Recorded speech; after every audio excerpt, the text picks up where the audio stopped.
All set? So it looks like we've got 2 attendees so far, but that seems like it isn't increasing, so you're good to go. Okay. Okay, great. So we'll call the meeting to order. I'm Kathleen Brown, Board of Health Chair, and I guess we need to introduce each member that's going to present. And so if you say your name, I'll say your name and you respond in the affirmative so we know everyone's here. Tara. Here. Okay. Diana. Here. Tiffany. Here. Ed Cosgrove. Here. Karen. Here. Rob. Here. Okay. Christina. Here. Steve. Okay. And Kathleen, Marianne is also. And you're Steve. Sorry, and then I'm Kathleen. Sorry, and Tim. Is that what you said? Oh, sorry, I was just gonna say Marianne as well in the. Oh yeah, I didn't see her. Sorry, Marianne too. Here. Okay, great. Okay, let's see. Good morning, everyone. This is an open meeting of the Needham Board of Health being conducted remotely, consistent with Governor Baker's executive order of March 12th, 2020, due to the current state of emergency in the Commonwealth related to the outbreak of COVID-19 virus. In order to mitigate the transmission, we've been advised and directed by the Commonwealth to suspend public gatherings, and as such, the governor's order suspends the requirements of the open meeting law to have all meetings in a publicly accessible physical location. Further, all members of public bodies are allowed and encouraged to participate remotely, which this meeting is being conducted by Zoom. The order allows public bodies, yes, did I say that, to meet remotely and follow along with the deliberation of the meeting, sorry. The meeting is being recorded and all attendees are participating by video conference. Let's see, anything else? Meeting materials were shared ahead of time. They'll be available on the town website. And all let's see, I'll introduce each speaker, which we've already done on the agenda, and invite people to speak or do a voice vote when we need to vote on something. So, okay, I think that's my jumbled explanation. So shall we get started? Call the meeting to order and welcome. Review of the minutes, I guess, would be the first item on the agenda. Any comments on that? From the last meeting. Yeah, the minutes. Ed I think we have 2 sets. Do we have 2 sets of minutes? Yes, there are 2 sets. Yeah, there's 2 sets from the 16th of April and the 28th of April. Yes. So let's start with April 16th. So I move that we accept the minutes of April 16th. The only small edit that I saw for that was I think it referred to Rob as the vice charge and not the vice chair. Oh. We need a second on this too. I have an amendment that I'd like to propose to the minutes as well. Okay, from April 16th. Yes. Okay. Next to the last page, page 5, where we're talking about partial reopening and mitigation strategies for air purification. It says having systems in place will allow businesses such as hair and nail salons to reopen. I think that should be having systems in place may allow businesses such as hair and nail salons to reopen. Mm-hmm. We're not guaranteeing if they put these systems in that that's enough. Mm-hmm. That's good edit. Okay. Okay, so with those 2 edits, do I have someone to second? Second. Okay. We vote to approve the minutes. All those in favor? Can you, I'll have to call you, I guess, each by name, so. Yeah, roll call. Yep. Yeah, so Kathleen, aye. Ed Cosgrove. Aye. Christina. Aye. Steve. Aye. And Rob. Aye. Okay, so we vote to accept the minutes from April 16th with those 2 minor edits. April 28th meeting minutes. Are there any edits or comments? Everyone, okay. Do I have a motion to accept the minutes from the 28th? So moved. Second, Ed Cosgrove, second. Okay. All those in favor? Aye. Kathleen, aye. Ed Cosgrove, Aye. Rob Partridge, Aye. Stephen Epstein, Aye. and Christina Matthews. Aye. Okay, great. So that's all set. Now I think we're on to the COVID update. Is that any other? Yes, so that's going to be mostly Tiffany and I handling it. There's a couple different topics that we want to make sure we touch on, and there's probably a number of issues, but we want to have Tiffany give sort of a status update of where we are within the community right now. The work, because we've gotten some additional clarification about the state's contact tracing collaborative and how it is working. And the answer has changed away from what we told you last time and then back to that, and then I think away from it again. Tiffany, do you mind starting with kind of the status update of our community situation? Sure. So I'll start with the Community Tracing Collaborative because that's on my mind. With that, originally the first rollout was supposed to be May 1st, the official final rollout, and then they were having difficulties making the two systems combine. So we have our Maven system, and then the Community Tracing Collaborative has a separate system, and then certain things pull together to make them flow. So we can still see the cases in our Maven system, but we can't update them until the contract, the CTC finalizes it and sends it back to Maven, and then we can access it as needs be. Right now with the CTC, it went from an opt-in system to an opt-out system, back to an opt-in system. Now it's supposed to be back to an opt-out system. So what happens is about 10 o'clock a.m., they pull any cases we haven't said we will take on, and they will take them on. There are a few caveats in that. If they're a healthcare provider, if they are through a cluster, which a cluster is more than currently 2 cases in a facility, but generally they start making clusters when it's even 1 case in a facility, and facilities such as long-term care, group homes, any congregate living type situation, or assisted livings at this point are all considered clusters. So they do that, they follow those, or they don't follow those, we follow those, they'll follow individual cases. But also if they find an individual case that is too intense, or the resident needs more services than what they can help provide, then they'll send it back to us. Our main concerns with those is that right now the system's still not flowing perfectly. It's better, but not flowing perfectly.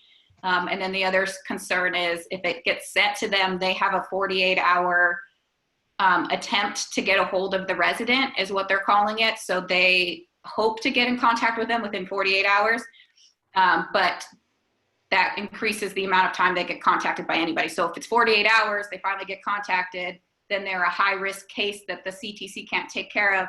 They'll send it back to us. That's at least 3 days before we're able to get a hold and contact them and talk with them at a local level.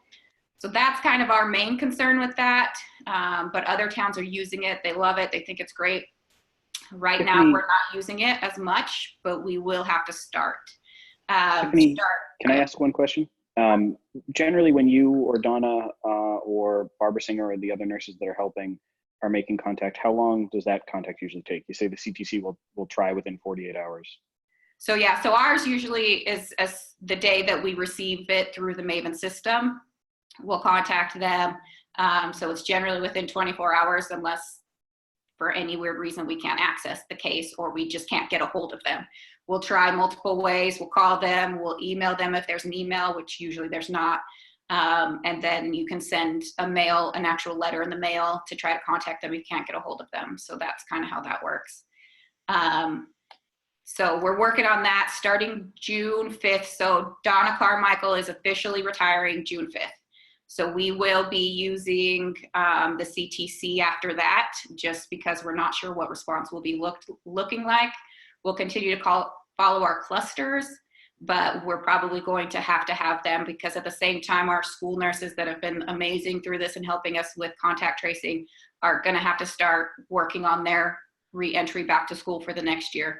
So they will have to not have as much time available for us with that as well. So we will have to start using it, but hopefully it'll be enough time for it to kind of flow better and work a little smoother.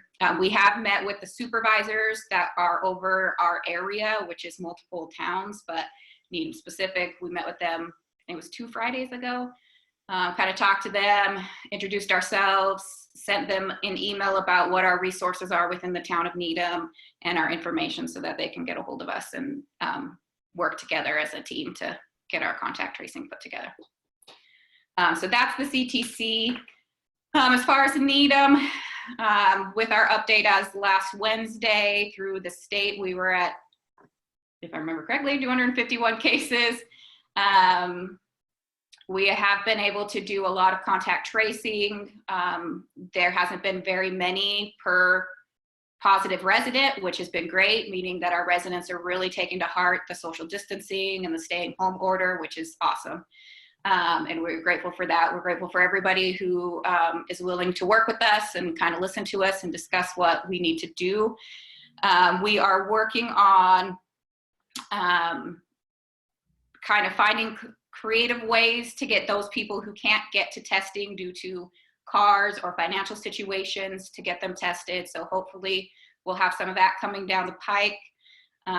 We definitely are working on education, especially around the serology testing that is happening, antibody testing.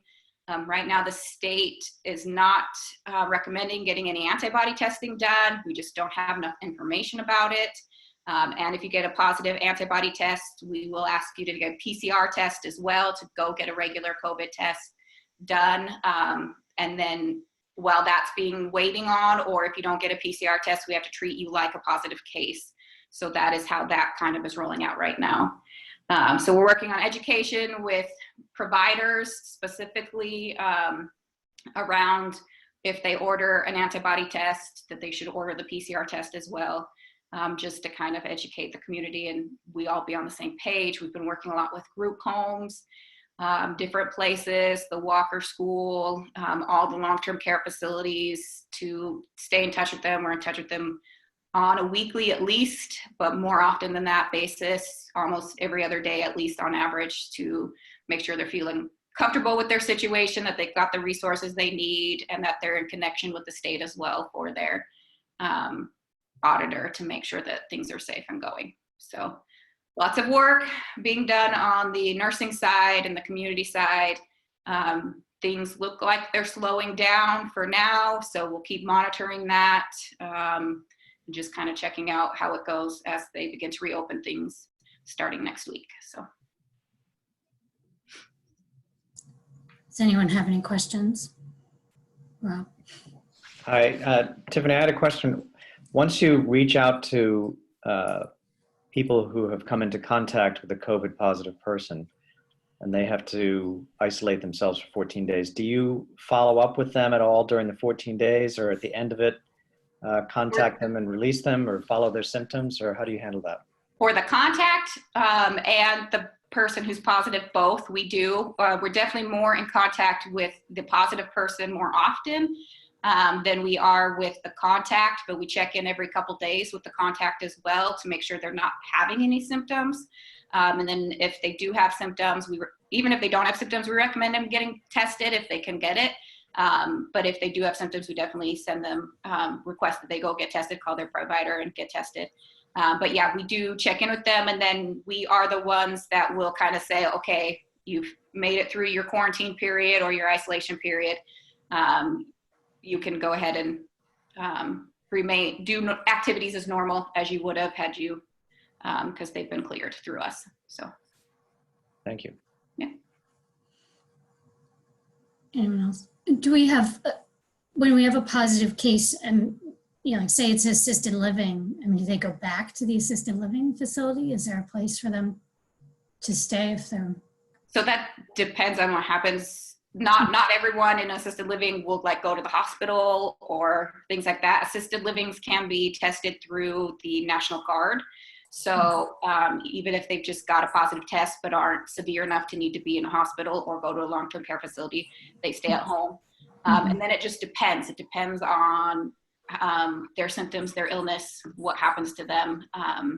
But it's their private residence. So yeah, they should be able to be going back home depending on the facility. Okay.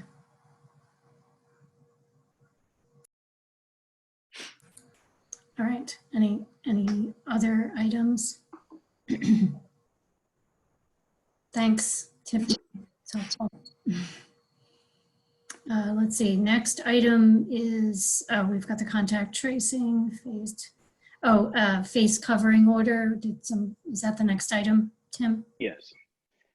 So as the board knows, when it met on the 28th of April, it adopted an emergency order requiring the use of face coverings in a variety of settings, including government buildings, businesses, work sites, the common areas of commercial or residential buildings, multi-unit commercial or residential buildings. That went into effect on May 1st. The governor announced a somewhat similar, somewhat different order that went into effect the next week. There's still certainly some confusion about what is required and what isn't. The governor's order gives more latitude to individuals if they can maintain 6 feet of distance. It says if they can't maintain 6 feet of distance, regardless of whether they're in an indoor or an outdoor setting, they should have a mask on. There has been, we've made certainly some efforts to try to publicly message about the face covering order, and I think they've been largely successful, although we do get some questions and complaints from people who are a little bit confused. The police department is certainly working with us and is helping. They're sort of a last resort if we can't get voluntary compliance. As we talked about at the board meeting on April 28th, we don't think it's a good use of town resources to have the police going around writing fine tickets for people not having a face cover on, but we have been in touch with all the businesses. We have informed them that they have the right to not admit a patron if that patron isn't going to follow the face covering order. And so far that hasn't been necessary, which is nice to see.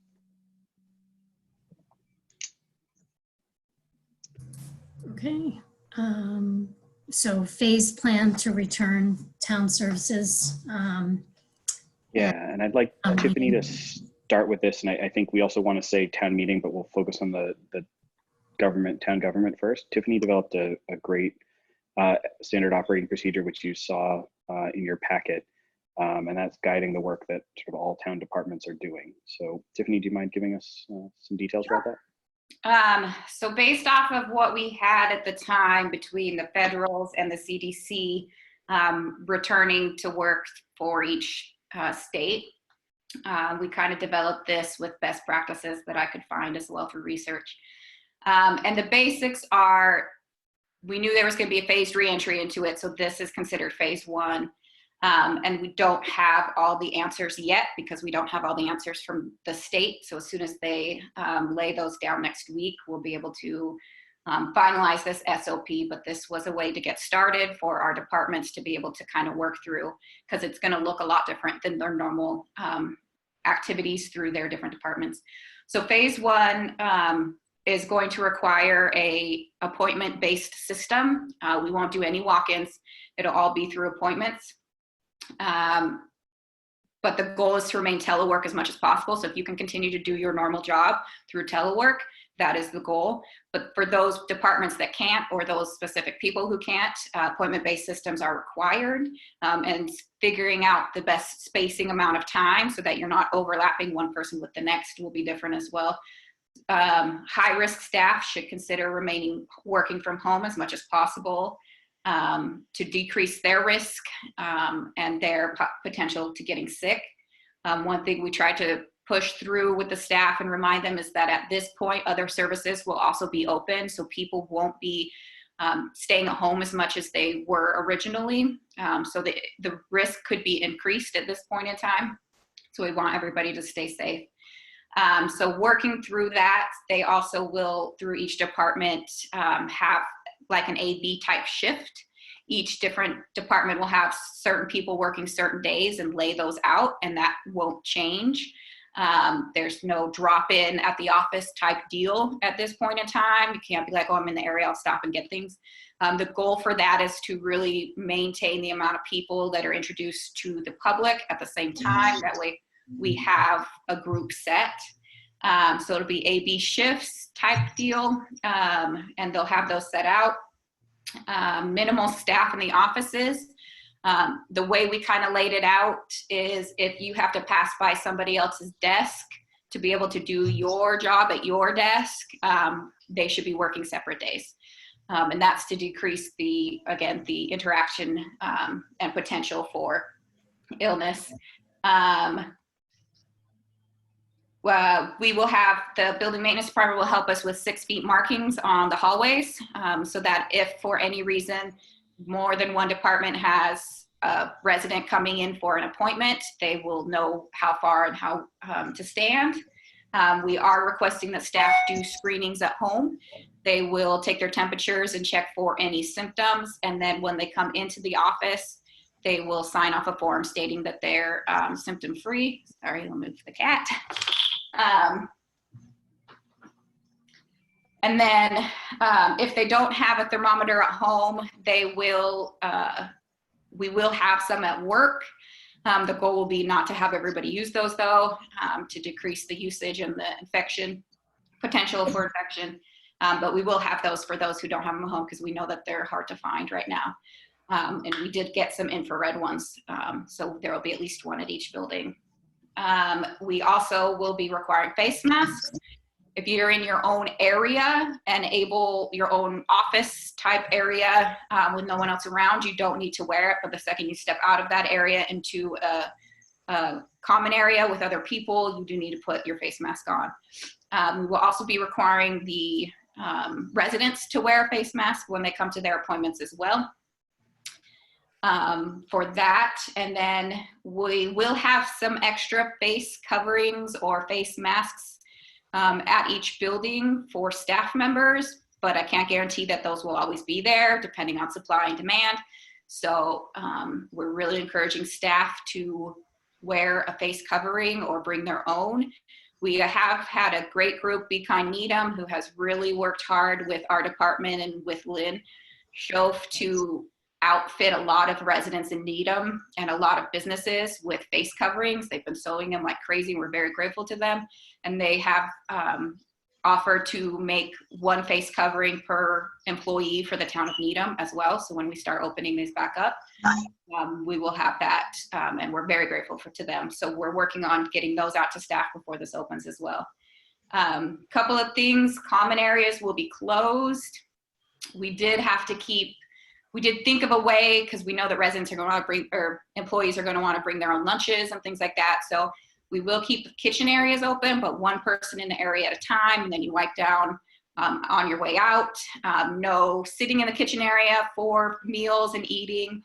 Unfortunately, this is going to be kind of a situation where you will eat at your desk or go outside, but don't eat in groups type of deal.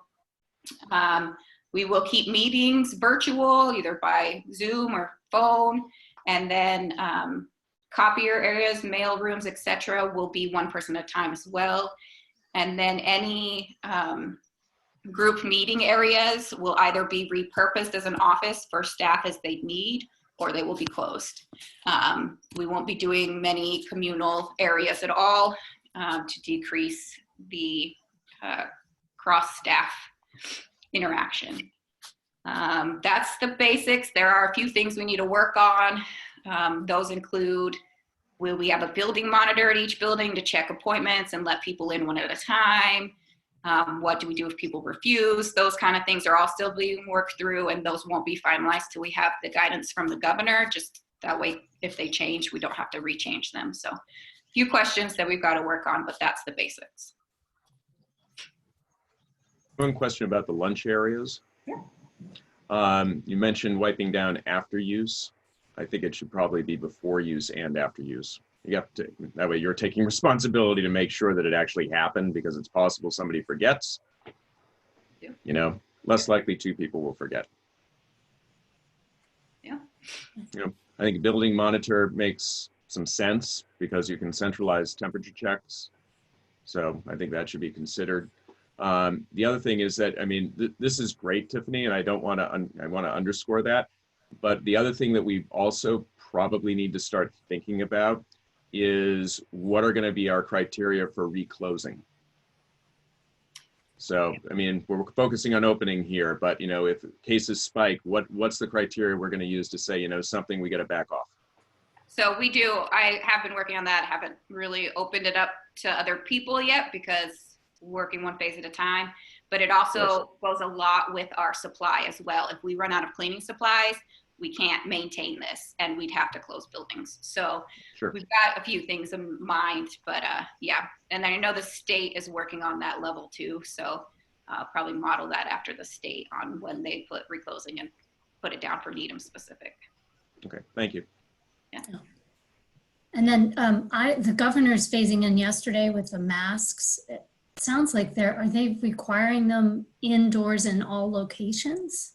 Like the minimum, like, you know, I think like what you have suggested, if you're in an isolated office and you can shut the door, obviously it makes sense to be able to take your mask off, but. Yeah, so they put overall social guidance just based off of the mandatory safety standards for workplaces. Require face coverings or masks for all employees is kind of what it says. So yeah, inside, but I don't, if you're in your own area, I'm imagining it will be fine to take it off. Just yeah, okay, good. Seems like a lot, yeah. And just we'll have some disposable masks potentially for people who come. Yeah, that's the goal. Get as long as supplies. As long as we have enough. Okay. Yeah. Any other questions from anyone else? Well, the only thing about, you know, the face coverings in your own office, you have to make sure it's really your own office and nobody else is coming in. Yeah, so we put that as well.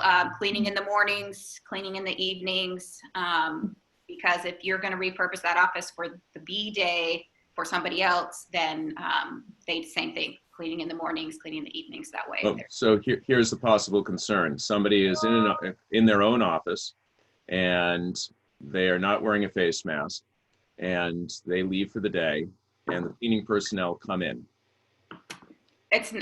Oh, sorry. Keep going. Right? So what are the cleaning personnel wearing masks? Yeah. You know? Yeah, cleaning personnel, every staff member at this point in time in Needham, if they're working, they're required to be wearing a mask because we put down that order. Right.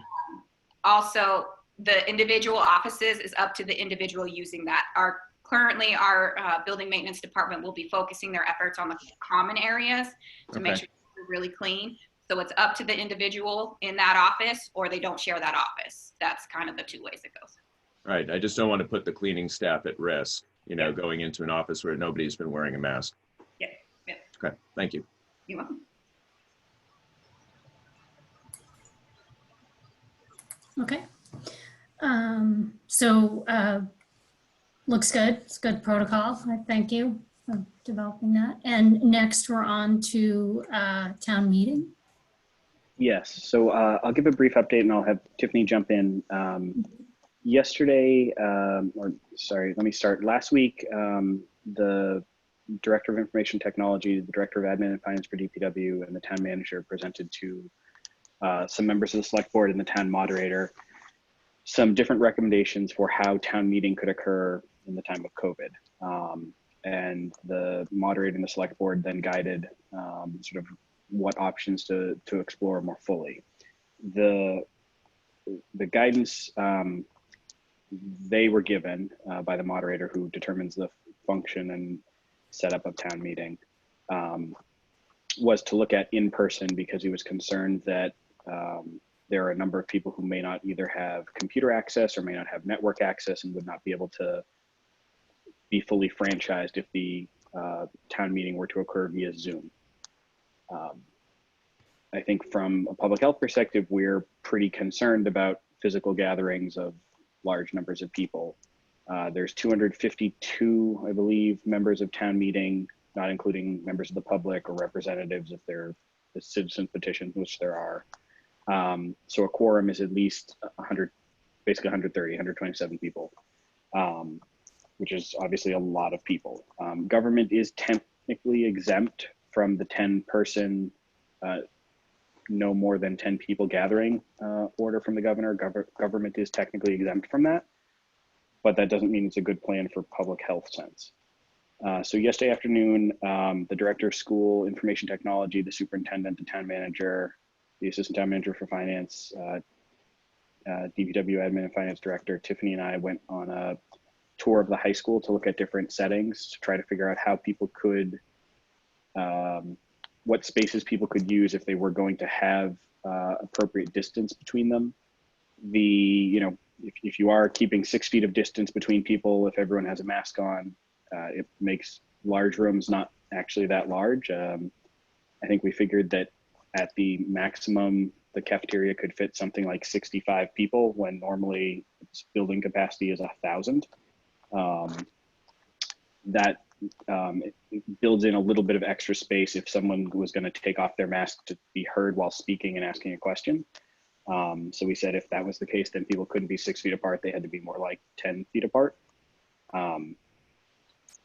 We came up with a plan which is still in development and is going to be developed further and then reviewed with the moderator and other elected officials. But the idea would be to, instead of having 60 people in the cafeteria, 60 something people in the gym, 60 something people in the other gym, for public health purposes, we preferred smaller groups of people in classrooms, both for exposure and for contact tracing if someone does come down as positive. So the plan right now to recommend to the town moderator and other officials is to have the cafeteria, which would be used for the moderator, the clerk, the select board, the finance committee, and any sort of proponents presenting, to have 10 or more classrooms where we figured we could get about 10 people in a classroom, at least some of the bigger classrooms. And potentially to expand if we needed to, but the idea would then be that there would be essentially a Zoom computer in each room and a deputy, either a teller or a deputy town moderator in each room who would take questions to the moderator, who would then ask the proponents to respond. The overall plan is that all presentations will be recorded in advance. Obviously, responses to questions and concerns from town meeting members can't be recorded in advance, although we're going to encourage town meeting members to submit in advance. We're going to require that people register specifically for town meeting. We're going to give them an arrival time. We're going to give them an assigned seat in a room so that we will have, if unfortunately someone is infectious, we will have an easier time of tracking down who potentially was within that person's close proximity. Tiffany, did I hit most of the high points there? Yeah, I think so. We'll mark off where they can sit with the desks and things like that. And then the goal is to do a timed, you're in precinct whatever, you'll be in room whichever, you arrive at the building at this time, to try to decrease the amount of people that will arrive at the building and at the same time. Will there be an at-home option for people who would prefer You got it. to stay at home? No. Because that's going to I think- disenfranchise folks who are older or have comorbidities. That is something that we mentioned more than once. We said, I said by email to the town manager last week that the safest way to have town meeting was to have it entirely virtual. The concern from the moderator and others was that that could disenfranchise people who don't have access to technology or network connection. And the people who don't, they can actually have access to the high school as an alternative site so that they can have access to the technology. But for people who have the technology at home, who would prefer not to be in the presence of others, why can't they be at home? As I understand it, the town believes it's very challenging to have it in multiple formats, but we had pushed the idea of remote being the safest option. Okay, I put my hand up. It said Cosgrove. I support what Steve is saying. I think that especially for people who may have tested positive but still want to participate, or who are quarantined because they've been in contact with someone, etc., they should have the option of participating in town meeting via Zoom from home. And I think that if we're going to make this a democratic process, we have to allow that option. And we as the Board of Health should also put people's mind to rest if they don't feel comfortable attending town meeting and being with potentially exposed to large groups of people. That they can stay home and still participate. Yes, I think right now there's a bill on Beacon Hill that is awaiting action, which would give some flexibility to have meetings occur in different formats. The state law gives the moderator essentially absolute authority, which the moderator already has, to determine the function and process of town meeting.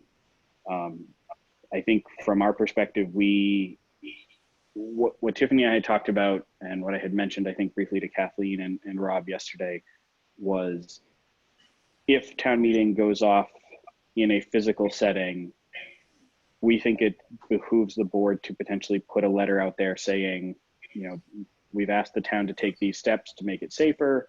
The town has done that. However, if you are in a high-risk group, we don't feel that it is completely safe, and it's not appropriate, in our opinion, for you should think long and hard about whether it's worth risking your health to participate in this way.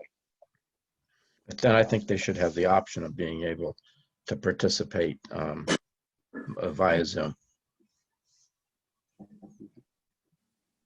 Well, the board can make its recommendation in that letter to have some weight. I think it would, yes. Although I did, it's always a little bit delicate, but the town manager asked, what can you tell me about what you think the board's opinion is? And I guessed pretty accurately what your opinion would be. And I said, really, the safest way to do it is via Zoom. It should be remote. Mm-hmm. That wasn't the option that the people who have the decision-making power chose to pursue. So now we're trying to figure out what safeguards we can put in place to make it as safe as possible. Right. Tim, this is Christine. Can you share what the challenges of doing this via Zoom are? So I think the challenges of doing it via Zoom are essentially a lack of technological comfort from a number of the people who would be running things, as well as the fact that there are some town meeting members who don't have internet access, might not have a relatively recent device that's capable of running Zoom. And the thought, at least I think from some of the decision makers, was that was disenfranchising those people. I think there's a very real argument to be made that you're disenfranchising other people if you conduct it in person, but I think in a sense we're talking about apples and oranges here, because I'm assuming that they will have the meeting at the high school, and that there will still be some people who are not comfortable with that option, but still want to participate, and they should have the option of staying home and then participating via Zoom. So I'm not suggesting that the entire meeting be by Zoom, but that a subset of people who are town meeting members could participate by Zoom. Otherwise, you're disenfranchising them. And it goes again, we're trying to get employers to have people don't come to work when you're sick, all of that, and it just goes against everything the messages we're trying to get out there, which, like people are going to drag themselves to town meeting when the small classroom idea is better maybe if the ventilation is good. 6 feet isn't a magic number. Mhm. And not all virus is in 5 micron size. So you're gonna, after a few hours, you know what it feels like just in town hall in a few hours. So once the levels build up in the room, I'm not convinced that you're turning it over fast enough for it to be safe. And certainly, anyone with compromised immune system, or, I mean, we have a lot of sensitive populations in our town meeting members. Town meeting skews older, yes. Yeah. We don't certainly know all of the high risk factors that someone might have, but at least just based on demographics and appearance, a number of town meeting members fall into the higher risk category. Yeah. One of the goals with the smaller rooms was, like Tim said earlier, for contact tracing, because we only have to do that one room if we knew that someone was positive. So that helps, won't cross the rooms for contact tracing. So yeah, that's why. Yeah. It's not just small at all, but it is better than a giant room. I think that was sort of so the concern that Tiffany and I went in yesterday was essentially, are we putting people at risk? Are we creating the potential, which would have human consequences? You're frozen. I lost you there, Tim. You're frozen on the screen. Gathering this many people together. Oh, there you go. One more time, Right, Tim. could You you say froze that on the again? screen. Yeah. Okay, I'm sorry about that. The question was that essentially we went in with the argument that there would be the possibility of human consequence if a number of people got sick, but also the public relation consequence of Needham Town Meeting possibly being a super spreader event if we weren't careful and if there weren't enough safeguards in place. Yeah. Agreed. I mean, there's also the option of maybe a giant tent outside on the football field. I mean, outdoors is better than nothing. I know it's expensive. It's still not, I don't know which is worse, having smaller groups in classrooms indoors or 300, 400 people outside. We're doing Zoom, Under- Arlington. Oh, sorry, could you say that again? Oh, sorry. Yeah, Arlington. So a couple communities are looking at Zoom. We know Arlington is planning essentially to have everyone out on the football field, no tent. And they set up a couple rain dates in case it's raining. So a lot of communities are sort of tackling this challenge now. I think the other thing that Tiffany and I mentioned, which is a concern, I guess, is that this is scheduled to happen June 8th, which is a couple weeks, at least right now, after some of the restrictions on essential businesses and services will have been lifted. So the concern is, in part, it might be easier or we might be more comfortable right now if you had an in-person meeting on May 15th rather than on June 8th, after there's been a couple of weeks of people sort of moving around more freely.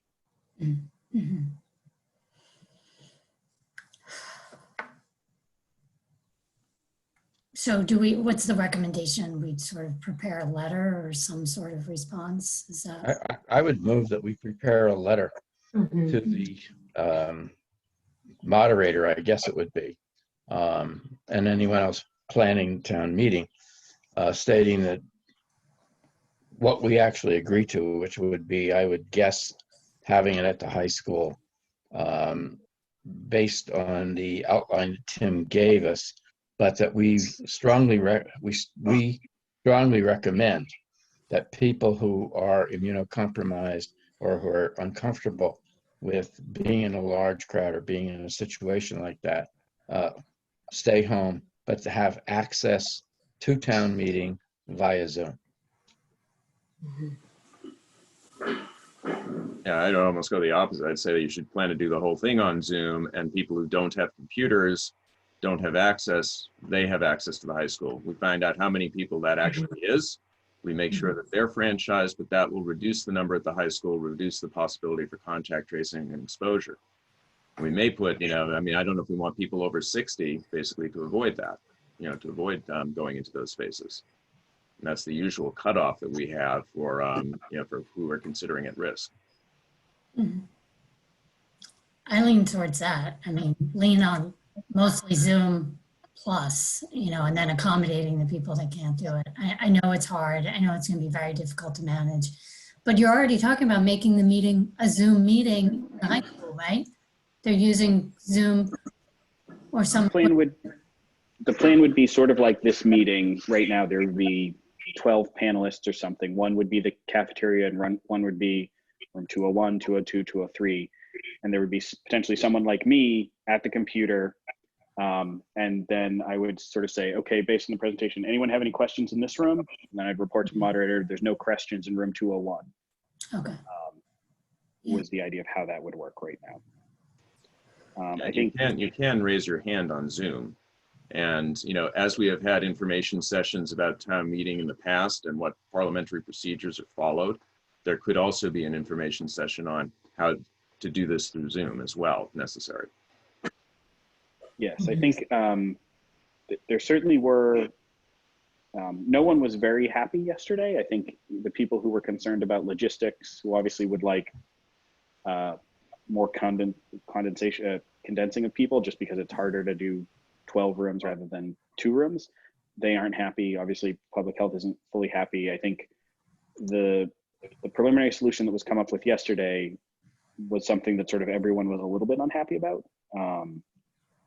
I think it's important for the board to know that the town moderator does have sort of full autonomy in this area, but the board's recommendation could hold weight.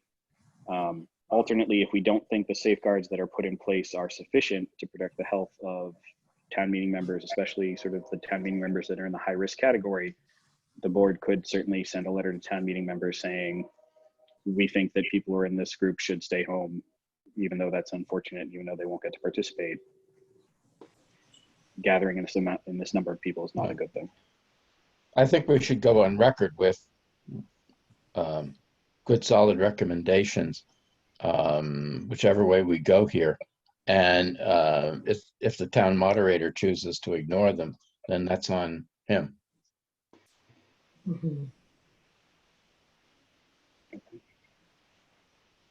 Yeah, I think it would probably be prudent to have a discussion over Zoom with the moderator and perhaps the town manager, who's actually the clerk for the meeting. Only because I think that if we go down that path, let's say that we do send a letter to town meeting members, or we put an open letter in the Needham Times, basically saying that we think this format is dangerous to your health. Yeah. Right?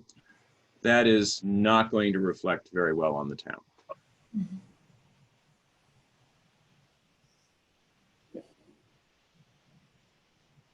I think one of the challenges, of course, is that, I think you said we want them to sort of maybe switch the default and say we recommend it be a Zoom, and you give people an in-person option.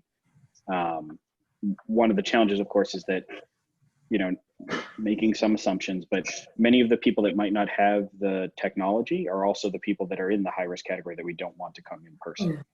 Right. Understood, but that's that's kind of your option. I mean, the football field option is not a bad one. I don't know how much area you need. When you mentioned Arlington was doing that, but I saw the graduation ceremony for the Air Force Academy, and they had chairs set up 10 feet apart in a grid, and all the graduates sat in those chairs for the graduation ceremony.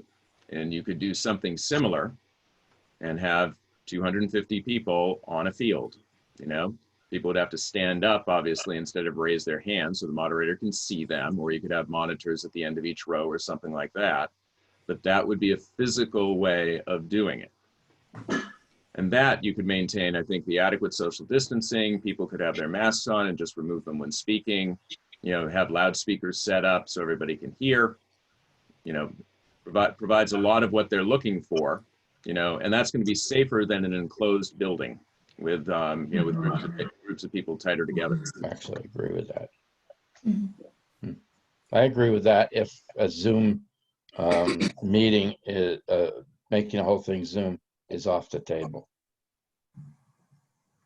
Okay.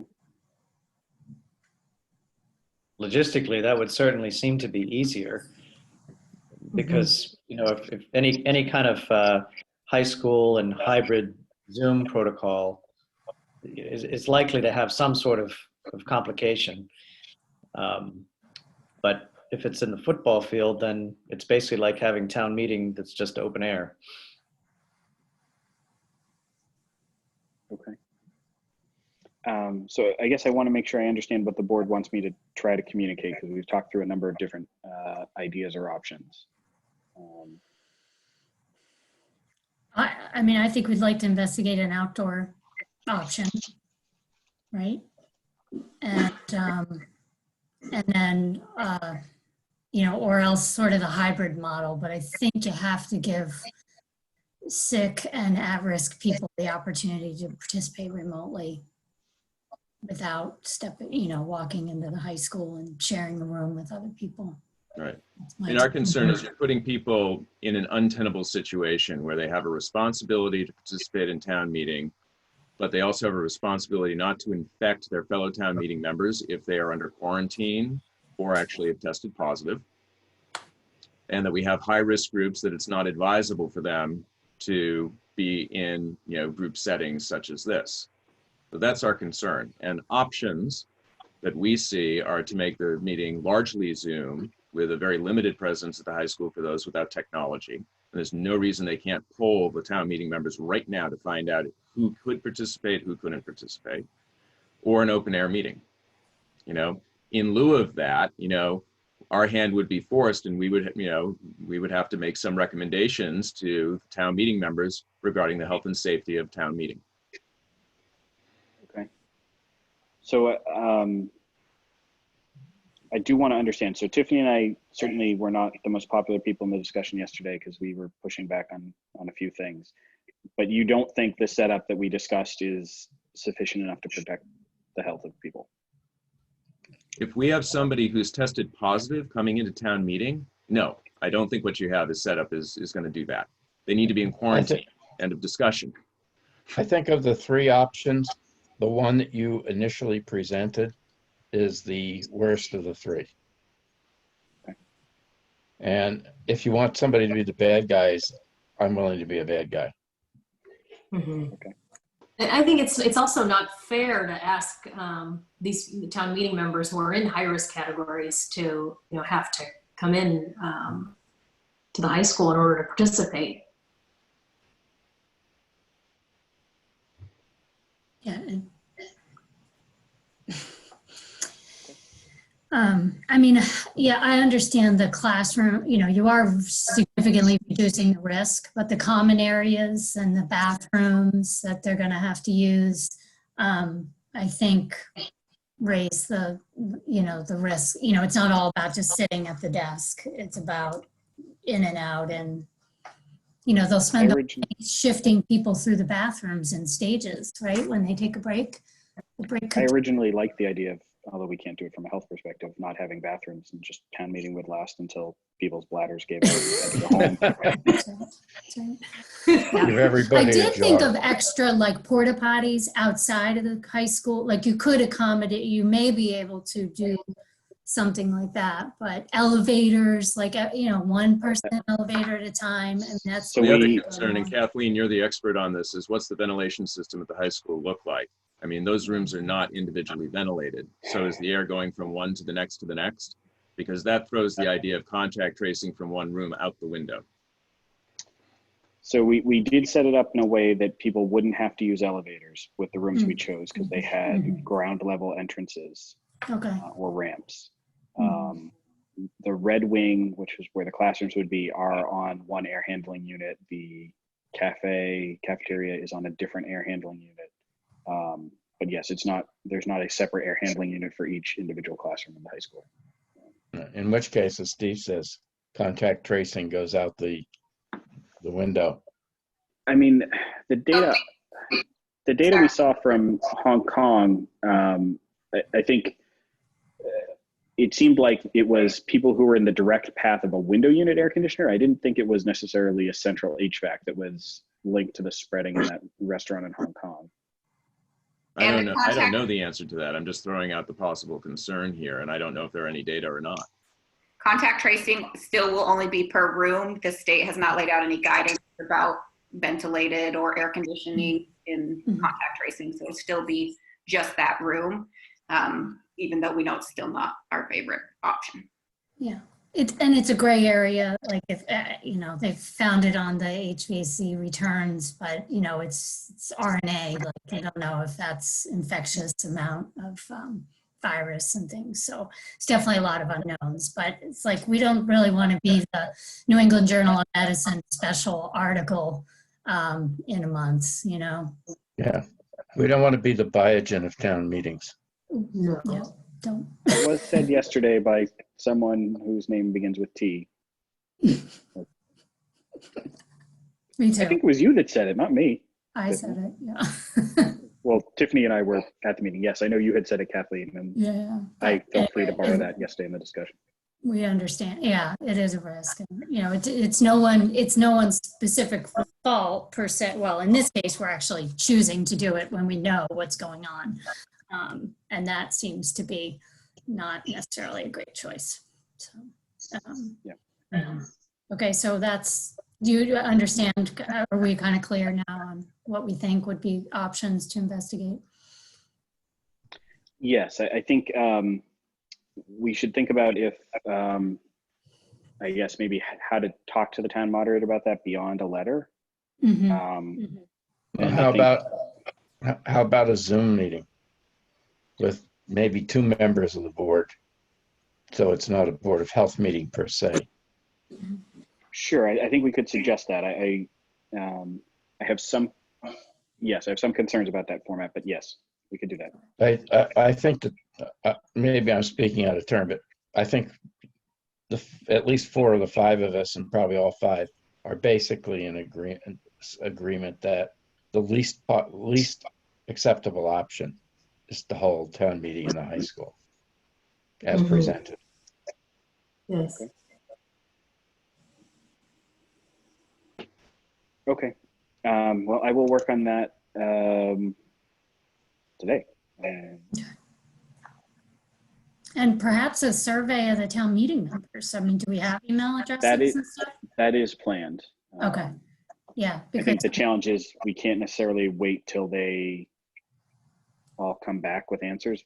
We have to sort of, because it's so close. right. Like for example, I imagine there's not a ton of tent rentals, but normally 3 Yeah, weeks busy for a time big of tent year. rental, no chance. Yeah, so we might get a good deal. Potentially, I don't know. Right, or not. Okay. Yeah, the other thing is to make sure that you ask, if you do poll town meeting members, you ask a question about technology. Yes. Right. Mhm. Sounds good. Okay. Okay, all right, we're a little behind, but I think it was worth discussing. Let's see, we did the business and town meeting discussion of safe resumption of certain business activities. Sounds like we're now getting a little info from the governor, but. Yeah, and that's going to certainly depend in large part on what we hear from the state.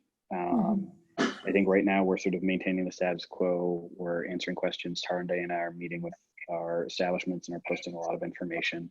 We're still making pushes on public information with the town's PIO, Cindy.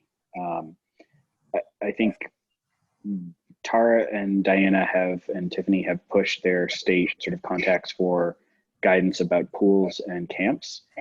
That has not been forthcoming. There is some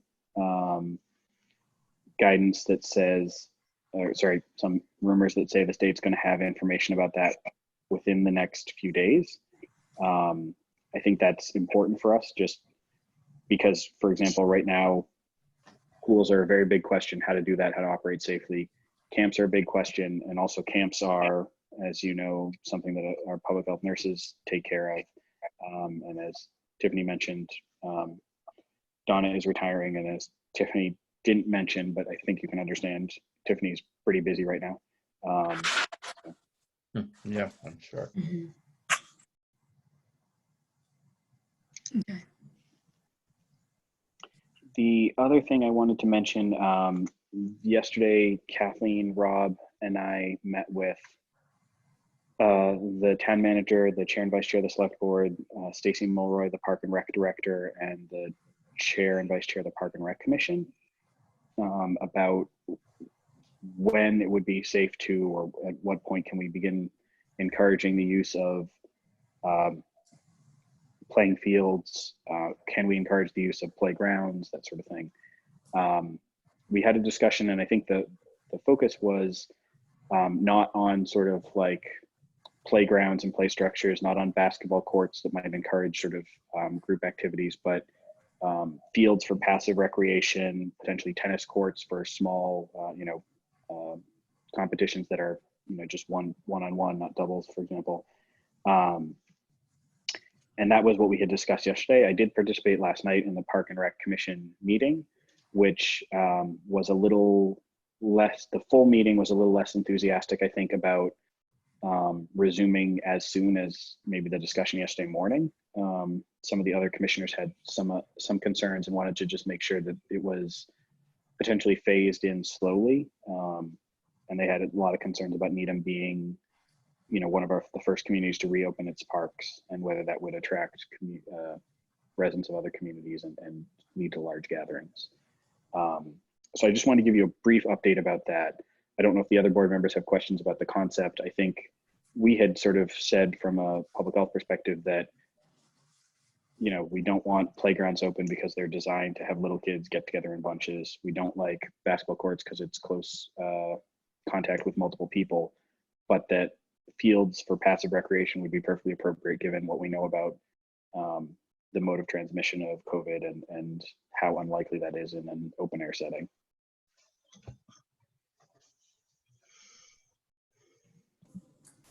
I think if you're going to do that, you have to monitor it. I mean, I saw a picture of Central Park from last Sunday, where it's full. It's open, but there are people unmasked on picnic blankets, hanging out there, and a little bit too close for comfort. So there has to, I don't know if you put out kind of the notice that yes, we will test this on a limited basis, but we're going to monitor it, and if in our judgment it looks like it's not safe, we'll just shut it down. That might encourage people to pay attention to the social distancing on the fields.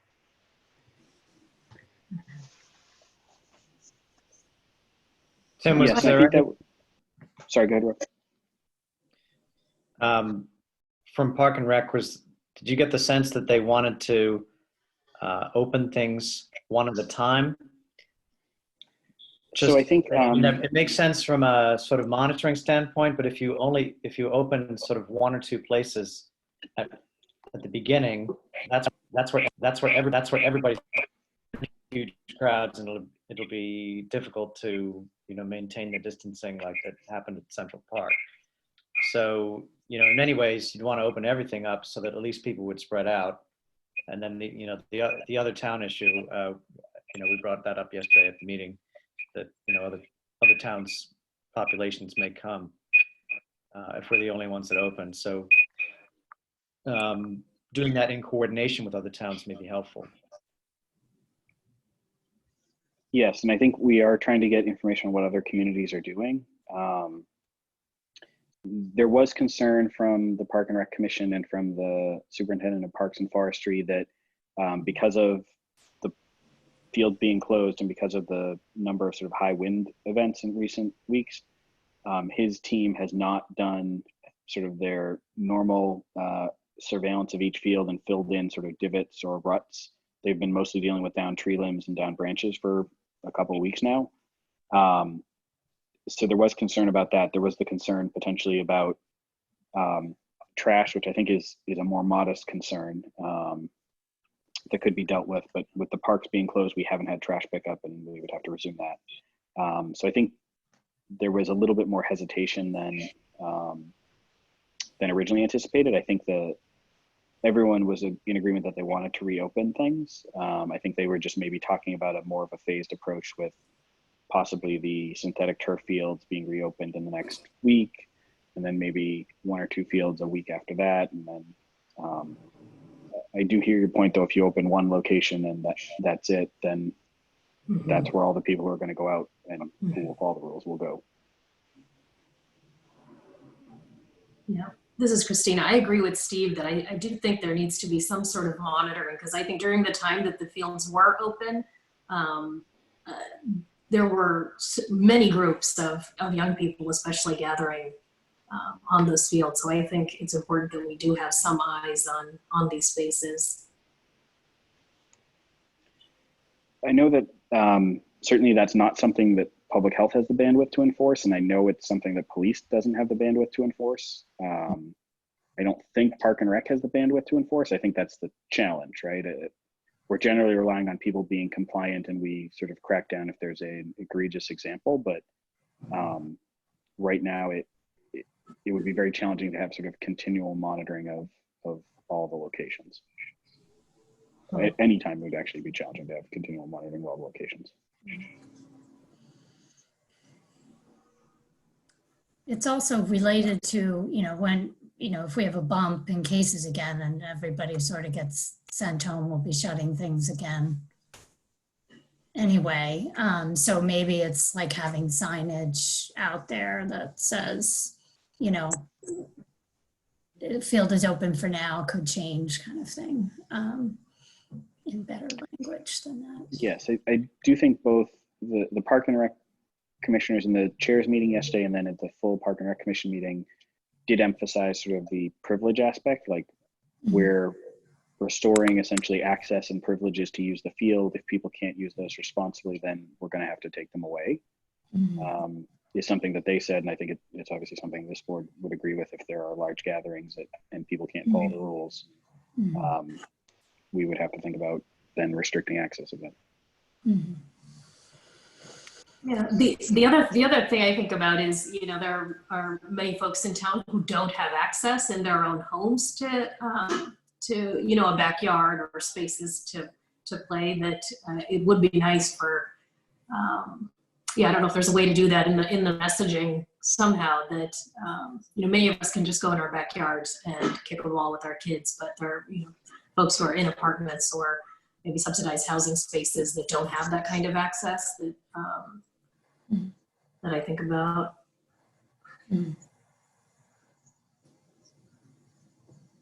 Yeah, but I do think the benefit outweighs the risk right now. Like, I think 2 months of sitting in your house, and I feel like it's important. So I won't go further, but I think that that it's something that we should really encourage. And as soon as they can feel comfortable doing it. And I agree that I think it sort of needs to be all open and not one at a time, because then, people may just go to the one place, or I don't know. I guess that's my opinion on that one. But so, any more comment on that? So do we think we'll hear back from them? Do we need to, oh, you're muted, Tim. I will follow up with them. I think they all indicated that they wanted them to open. I think it was just a question of maybe they wanted to go a little bit slower than they initially thought. Okay. So we're just So they didn't have a particular date in mind. I think they're still going to work that out. Okay. Okay. All right. So the next item on the agenda is the Independence Day festivities, but that's been worked on. So it has been. I did include the letter that the Exchange Club sent to the town manager, but they are not going to have the 4th of July parade. They're not going to have the fireworks. So that'll be different this year. Yeah. Okay, and on to staff reports, I guess, if there's, who's up? Karen would be first, I guess.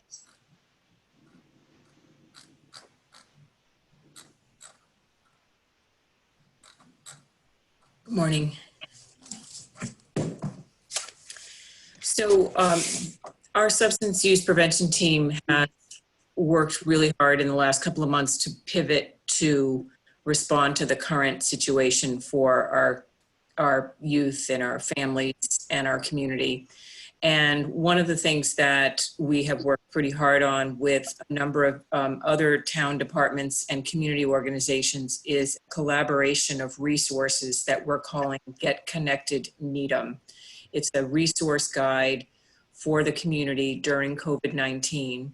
it covers a really broad swath of resources, everything from local and state resources to mental health, substance use, financial, housing, transportation, older adults, and so on. And we are just about finished with the final edits. It's already been put up on the town website for the town of Needham. It's nested into the public health town page. It has its own set of tabs for people to resource the different categories. And we'll be promoting it on social media, and we'll be pushing it out through a number of the different organizations who have collaborated with us. Those groups include the Needham Public Schools, the Interfaith Community, the YMCA, the Community Council, Needham Housing Authority. All of these groups have been meeting. We've been pretty much weekly to get these resources combined into one. So we're pretty pleased that we can offer that to the community imminently. Initiative that we launched 2 Mondays ago is a new parent Al-Anon group that has been meeting on Zoom. And we had planned originally to host that meeting in the Congregational Church before the pandemic started, and we pivoted to started on Zoom.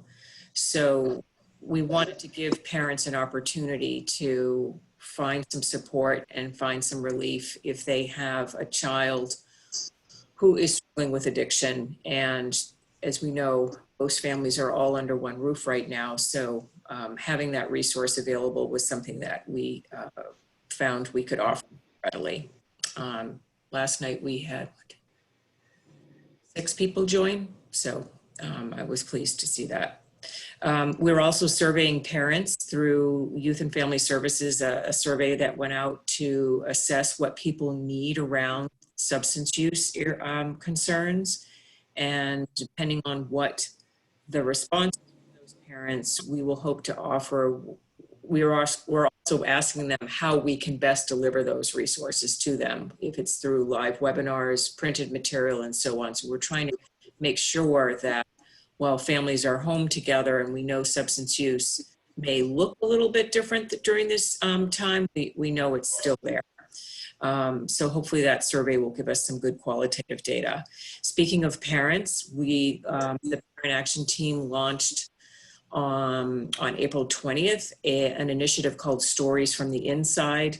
It's an opportunity to provide support for parents during time, and we're asking people to submit anonymously if they like stories about their parenting experience during the pandemic as a way to kind of provide support for people not to feel so alone during all of this.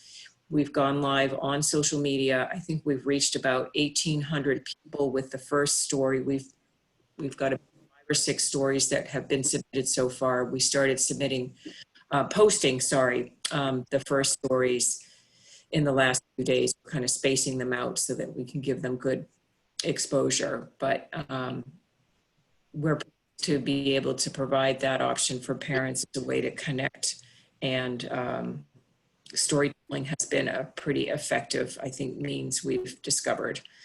And then just quickly, we are putting together a flyer for social media and elsewhere on vaping cessation resources for youth as well as adults, just because we know that, again, substance use is still happening, and we've being able to provide a cessation resource, even if it's online or through support groups, or to at least do that, then not with anything. And then we have students from our SALSA group working on PSAs that they want to put on social media to provide ideas around healthy coping strategies for younger children. And SALSA, in fact, lined up to meet, I think it's on 6th, they've been invited to present at the Rotary Club meeting, what it's like to be a student during COVID. So those are some of the things that we've been working on. I probably mentioned to you last time we met that we had a pretty successful webinar on stress reduction through John Wortman. We offered that to the community as well. Great, thank you. I guess Mary Ann? see you. But is she there? She had to duck out, but she Oh, texted okay. points. Okay, thank So you. she says, so her comments are that her consumers and volunteers are consistent for April, no incidents. She's been referring residents that do not qualify for meals program to the box lunch from Kath Springwell. Those residents that accept the 5-day-a-week box lunch are delighted for this at no charge option. So she's been great. Great. She's been a trooper coordinating all this remotely, so. Yeah, and it's a lot more just Yeah. compared to last year, 100 more people. All right, and then you, Tara, are up next anyway. Okay, I can start off. So I can review a couple of points, and Diana, you can do that, the next one. So I and Monica have been really ramping up on the COVID-19 checks for all the essential businesses in town. So we're not just hitting our restaurants and food establishments, but we're also hitting post offices, other public buildings and businesses, passing out the mask signage. I went last Tuesday, which was a day before Governor Baker, but I had it in my hand, the Board of Health ordinance, and I passed that out along with our mask signage to enable businesses to post this on their front entrance doors to wear a mask, face covering, any customers coming in, reminding people of that. Also, during the site visits, going through the COVID-19 protocols with the spacing, the lines on the floor, their employees all wearing the face covering. So they've been very appreciative with this resource and the signage that we've been giving them. And I want to commend, all the hard work that Diana and the environmental team have been doing, because I'm getting calls from other towns on how they're going to start reopening food establishments. Pamela is in Westford, and she said that they've been they halted all inspections. And now she's in a tizzy because they're getting tons of complaints. And she's got to now backtrack and start going through all the education procedures now. And she's overwhelmed by it. And I said, well, Diana and I and Monica have been doing our spot checks. Tim, that was great that we had this, because, we're educating constantly the public. We're educating the store owners, the managers on proper protocols for PPE. We're still getting a couple complaints here and there, but overall, I think it could have been a lot worse if we just halted any and all inspections like Wellesley did, and other towns around us, some of them halted them. So I think we're ahead of the curve in that sense, because, we're still hitting all these places, 15 to 20 a week, and just giving them the resources they need and the education they need. And now we technically already hit everyone that we could hit. So now it's basically, I think, repeating more on where we think are more hotspots, because some places might not necessarily need us coming in again, soon. And I don't want to jinx us, but we haven't too many complaints about food specifically. Right. Like with people getting, let's say, I think other towns probably are getting complaints on food coming in cold or something like that. We haven't gotten complaints like that so far. Any complaints would just be the one-off employee not wearing masks, but we're always on top and getting straight to the managers and emphasizing. Yesterday I was talking to Duncan. There was one particular employee who's a little bit more relaxed that had the face cover on the neck, basically, not putting it up when the customer came in. So discuss with them just reminding specific people the importance of it, to take it more seriously. They do have plenty of supplies available, which is great. It's just with any education thing, even with wearing gloves pre-COVID, just educating people and getting them to actually do it is the hard part. But we're pretty receptive to that education and appreciative. Yeah. And we started sending out emails way back in March from AFTO, because we get these, food service retail emails that they send us. And Diana and I, we sent them out to the restaurants as we were getting them. So there were guidance emails we were hitting them with every couple of weeks.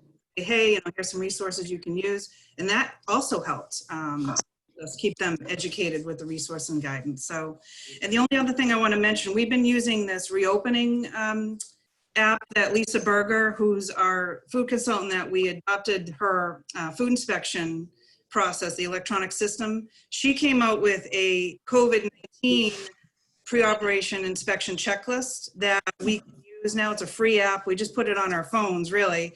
And I've been using it, and Diana's been using it. We forward it to Monica, and it's basically it walks you through on your phone checklists on COVID-19 protocols for food establishments, and it's great. You know, we can print it out. We can have them sign it. The owner or the manager, they can print it out. We can email it to them. So it's not considered an inspection, but it's a guidance. Anyone can look at it too. It's not an app, it's a website. So if you go to foodcoopro.com and then click COVID-19 resources, you can see, you can like through a checklist and see exactly what we're looking for. It's very, very helpful because like Tim said earlier, the state is just, we're waiting for this guidance from the state, and this is something that we've done in the interim to help us get through because we've been getting reopening inspections every week, so. Yeah, wow, that's great. Yeah, last week I reopened Starbucks and Gary, and then looking to reopen the James this week. Oh, okay, great. Well, I want to say I think that's really great work, and that you're being so proactive, not only from a public health standpoint, but also from a business standpoint. So restaurants and other food establishments can stay open and adhere to best practices.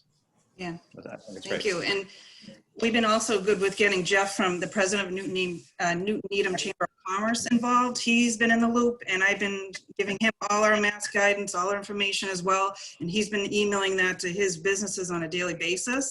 So that's going to hit all the other businesses other than what we permit. And so he's also helping us spread all this information out to everybody. That's Yeah, they great. do a daily email. That's excellent. Yeah, and I can see we're connected with them because a lot of our public health information gets in there. That's great. So we'll just keep going and doing this as we go and wait for the guidance from Governor Baker. Okay.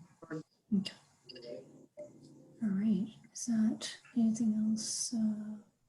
That's everything, I think. Could I ask a question? Mm-hmm. Let's assume that Governor Baker in the first round allows hairdressing salons and barbershops to reopen. Have you been in contact with any of those people about how to do that? So we don't inspect them, so I don't have any real contacts for salons, nail salons, hair salons, because the state inspects those. I got one inquiry come in from one of the salons in town, and she just has me on her email list, and she reached out to me and asked if I had any guidance to provide to her because she does facials and massages. Again, we don't permit her. She doesn't have any body work, but she does massage. So the state permits her. And she's like, I haven't heard anything from the state. I need protocols that I can, so when I can reopen my doors, I need to have this. And I reached out to my state massage, and I haven't heard anything. So it's kind of like we're all just waiting to hear the guidance. Yeah, and I got an inquiry yesterday from one of the acupuncturists. So I gave her, so we have like those type of services, so acupuncture, body works. Those people, I can send out the signage that we kind of gave to the restaurants about like putting on the door, important like before entering, if you have any symptoms, if you're in the high risk category to not enter. And then gave them the mask guidance, social distancing signage, but she was asking me if I had specific guidance for acupuncture, and I was like, I don't have anything, but she is working on something, so I'd be interested to see kind of what she pulls together, because we've been doing that with the pools and everything. We're kind of like collaborating with different people who are in that field, since we have so many different things. And we're trying to be general about like our protocols. We're working with people who are specifically like in the pools. If they're coming up with something, like we can collaborate with them.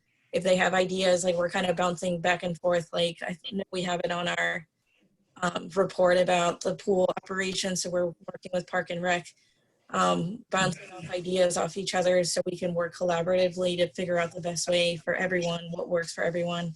I know the apartment building started contacting me this week. Asking what to do about their pools. They're looking to open, like not necessarily open to the public, but they want to know what we want to do so that they can at least open the pool so they can run it, even if people aren't going in. But we still need to do that. Like section, we have to figure out what those next steps will be. On the absence of anything from the state for barbershops and hairdressing salons, is it reasonable that we would give them some guidelines anyway? Yeah, I mean, we basically been going around different resources for the pools for the pre-operation, trying to go online to see what other states are doing. We could do the same for that guidance. We've been starting to look so we can put something together for them. Yeah, just so that they feel that they're getting some answers, because otherwise they're just going to get frustrated and maybe they'll open and not do anything. Yeah. Yeah, I agree. I mean, we look at other state guidance too, what other states have released. Because For I example, nothing was happening here. for example, I think Maine has some guidelines. They opened those establishments already. Yeah, and I think Florida, I think I know in the South that they open as well. We don't want to direct like copy, but we'll figure out what we think is best. Yeah, I think that's good. Okay, and so now maybe we're all set on that and move on to Walker Lane. Yeah, so I can give a quick update. So we reached out to Tal again. In the past, you'll see the same timeline that we had agreed with him that he would agree to stick to. So we reached out about the May 1st update, and Tal got back to me with a couple bullet points. I can just read them out real quick. So again, as you know, or may or may not know, he and his neighbors put in a sewer petition for the sewer betterment program for town meeting. So he presented to them, and I'll just read the point. So the select board and assistant town manager decided at their meeting this week to pursue the option of extending sewer on Walker Lane. The neighbors are in support of this option, as am I. This is him talking. The appropriate documents have been filed. He's met with Rick Merson several times, once in front of the select board and again with Tony and the staff from DPW and Water and Sewer. He's waiting on the town process for development of the sewer project extension, costs, plans, etc.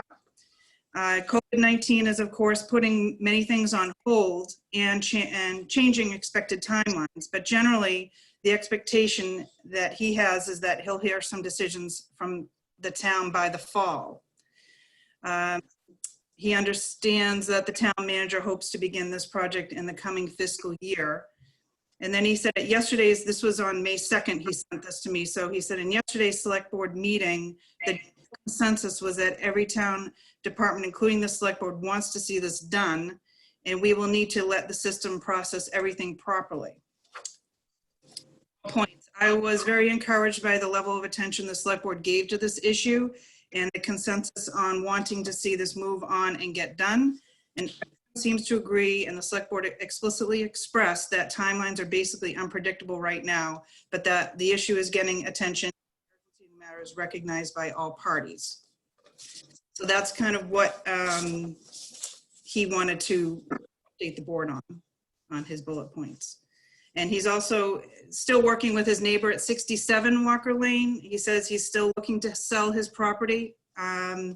They've been in touch with a potential buyer. I haven't received any copies of Title V's yet to see what the condition of the system is, but I'll continue to keep my eyes and ears open for that. So. Wasn't there supposed to be a decision at this point as to whether or not the party at 67 was going to participate or not? That was on the as you could see with the May 1st timeline, it was to let us know whether 67 was in or out. But again, it's like, I feel that maybe Tal is putting all his eggs in this one basket now for this town meeting betterment to get approved. And I reiterated to him on a follow-up email, and Tim and I consulted on that before I sent it, that, you know, please keep in mind that this town process you described is still only a possibility, and that it's not certain that this will go through or if the funding will be approved. And we may not receive approval until this coming fall. So I encouraged him to keep on track with the existing timeline that was agreed to, much as he can, given the current situation we're in. It looks like he just missed a deadline. Well, this is what I'm saying. So he said he's going to keep me in the loop on what 57 Walker tells him on that. So Yeah, we just need an answer. I mean, we could make it as basically an opt-in. So if we don't hear an answer, we'll assume that they're out and he's responsible for the entire project. Okay. So I'll push for him to get the answer from 67 Walker, basically to say, is he in or out? And then see how that Yeah. goes. And is this on the upcoming town meeting? Yeah, not the upcoming. No, it'll Oh. be in the fall town meeting. Okay. I think, as Tara had mentioned,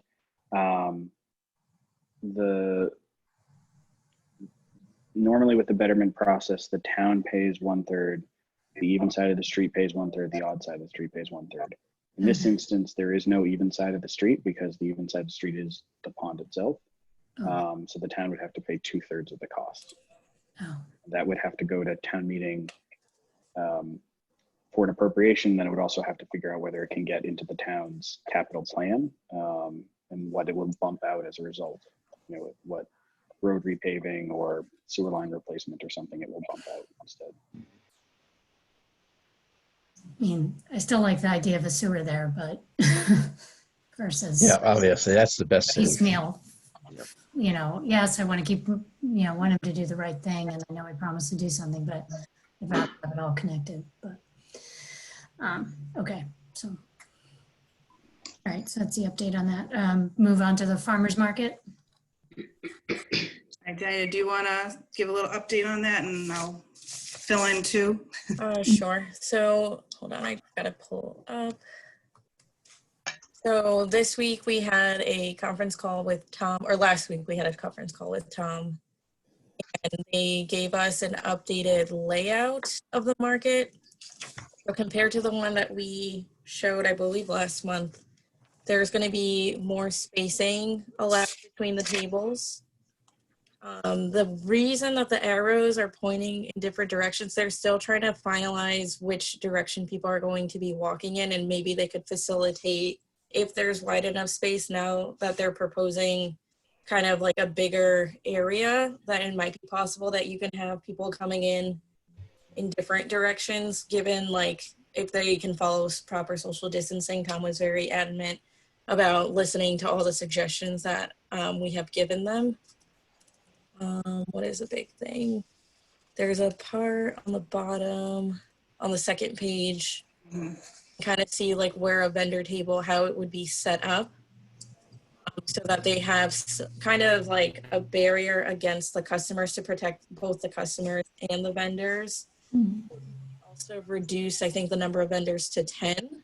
I think normally there were 13, but to accommodate to have these extra tables around to kind of put this barrier in place, they've reduced the number of vendors. And yeah, I'm trying to think what was the biggest thing. We're still discussing about the artist table, whether or not that's going to be allowed, because still not considered an essential business, but this is proposed for the middle of June, and I'm not sure where the governor is going with his order on when to open non-essential businesses, but we're still pushing to not have those types of vendors, only because we don't want, and with like the band, because we're trying to discourage people from congregating in the area. We don't want groups to gather. Like, we know the reason for the farmers market was to be a community event to get people together, and where this year we're trying to focus on having it as a resource for people in town to get their fresh fruits and vegetables, get access to healthy food, and support local business. But we want to do it in a way that people can meet that goal, but without congregating. And Tom was very much on the same page with that and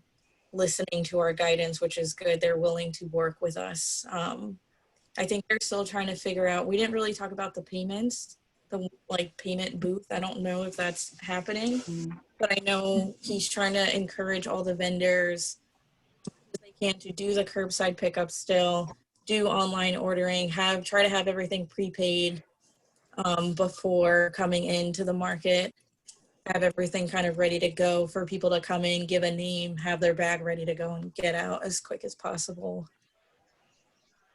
I think that was the biggest thing was just the walkways to me, and just the spreading of the booths, that they were trying to ensure that social distancing will be followed. They will have staff kind of monitoring how many people are coming in, which is what we discussed this time too, that they'll have someone making sure that there's not too many people coming in. I believe they will be putting down markers just to kind of mark out where people can be standing. I don't know if there's anything else you want to add, Tara. Yeah, I think you've covered most of everything. So the main goal is to get the board's overview thoughts on whether or not they should have a band or whether they should have these craft vendors, because are they essential, I guess? And again, I told Tom the guidance could change as this goes forward, but I just wanted to get a feel for what the board's thoughts were on that. I think the band is probably going to be a no-go. It's designed to attract a crowd. The artists, I'm a little bit less worried about, to be honest with you. I'd like to kind of hear what other people have to say and see what the guidance is going to look like, in future weeks. Yeah, because I think the artists, we would only allow that to happen if they are able to vend. If they're still considered non-essential, then I don't think we'd allow to happen. And then the last thing I forgot to mention was that they're proposing to move the setup time an hour earlier, but we think it makes sense just because there is going to be more tables and everything, more setup is probably involved. Hopefully as the weeks go by and they get used to the setup, it'll go by a little bit faster. But we do think that the extra hour, it's not for vending, it's just for them to set up and break down a little bit easier, give them a little bit more time. I think that makes sense. What about like Venmo? I know not everybody does that, but yeah, we should. I would encourage them if the vendor could set up an account for Venmo, because I know plenty of people who use it in other markets. Yeah. Like the nail salon I used to go to, they had Venmo for the technicians to give tips and everything. So it's not impossible. I've seen a lemonade stand with a Venmo account. So. Oh, really? Yeah, there are lots of them, but encouragement of contactless payment would be. Yeah, no, that we've emphasized that. And again, they're not reusing bags. And we're trying to encourage, and Tom is too, about the online payments, like if they can pre-order and stay online. And I think he encouraged the farms to have even prices.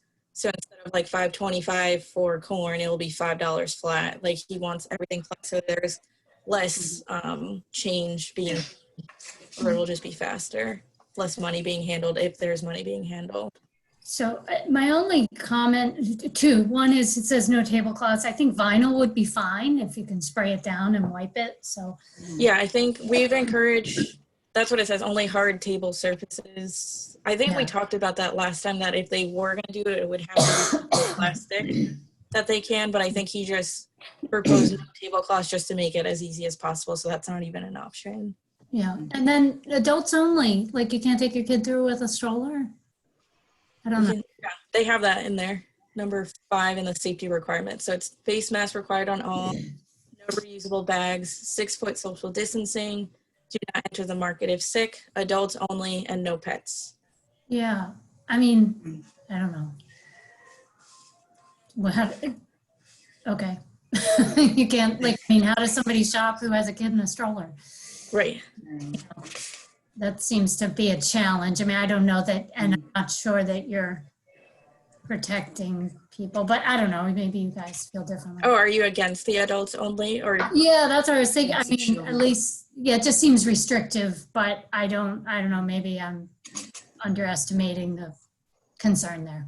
It is crowding, it is, I don't know how others. Because I don't know if that's kind of following the supermarket guidance, how you should be only sending one person from your family food shopping, so not everybody gets exposed. It could be that way. I know in previous markets, they've always had a big kids gathering. They'd have games for the kids on the thing. So I'm thinking he doesn't want to even go there this year. Okay. I have a feeling that they wouldn't kick out someone with a stroller.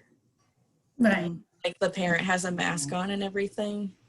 I think that would just be more encouraged if they don't bring in the kids. I think because you know how kids can be like just touching everything, so that's why I think he wanted to prevent that.